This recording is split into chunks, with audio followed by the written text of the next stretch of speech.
किरण चौधरी, आपने तुकबंदी कर दी, थोड़ा परिवर्तन कर दिया।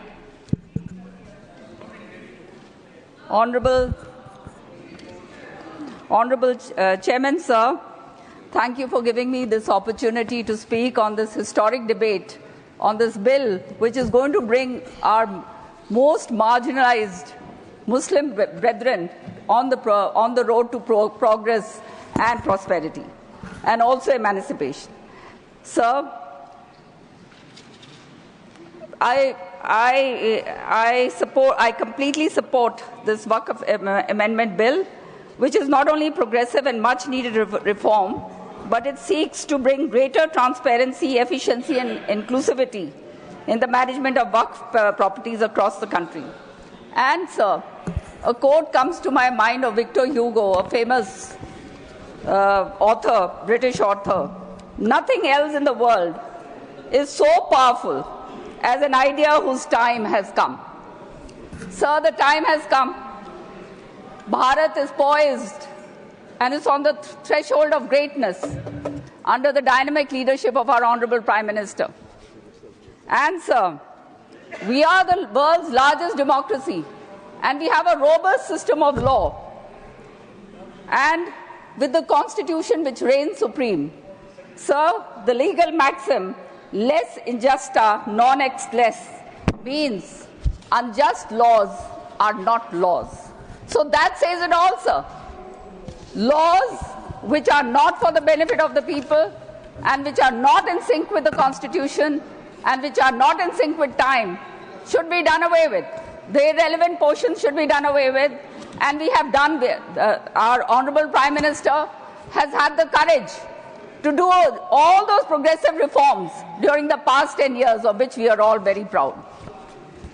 Mr. Speaker, sir, nobody has had the courage and the willpower to do this.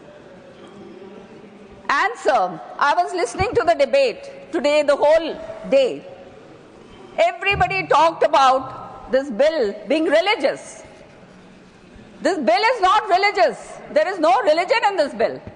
And like I heard the debate yesterday of Lok Sabha, wherein Mr. Amit Shah very clearly stated that the Waqf Trust is based on the Islam faith, but the trust functioning is based on administrative work. So this is a statutory body. And I don't understand why the fear-mongering and why all the time they are bent upon seeing to it that this particular community does not come up. So, all those marginalized Muslims who have not had the benefit of this Waqf benefits, where will they go? Women, for example, we have seen that for the first time women have been brought in because our Prime Minister believes in women empowerment. So, I'm not going to go into the details because I don't have the time, because Rijuji, our Honorable Minister, very lucidly pointed out all the aspects, and once one heard him in the morning, it was all very clear. And I think the common man on the street will understand that this bill is being brought in only to rectify what ought to have been done a long time ago. This bill, Mr. Chairman, sir, has been brought in because there was rampant corruption in the Waqf properties, and it was monopolized by powerful elites amongst the Muslims, while the poorest amongst them, particularly the Bohras and the Pasmandas and women, had been deprived of their benefits. According to the Sachar Committee report, sir, at that time in 2006, 4.9 lakhs of Waqf land across India remains mismanaged. 70% of it is unutilized. How criminal can it be? This is what had been happening, and it was time to rectify this. As we know, law is an evolving process, sir. Law is never static, and law has to change according with times. And this is what we are seeking to bring.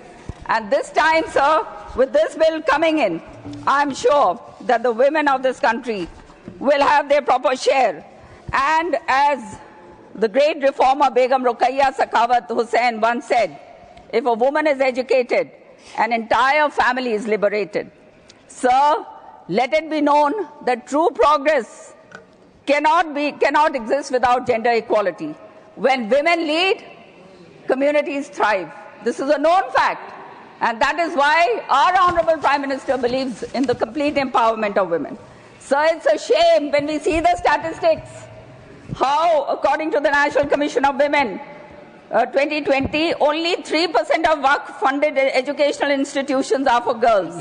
As per NSSO 2019, 87 of Muslim women artisans in UP and Bihar live below the poverty line and with no access to Waqf-funded skill centers. Pasmanda Muslims, especially, who form 85% of the community, receive less than 5% of the Waqf benefits.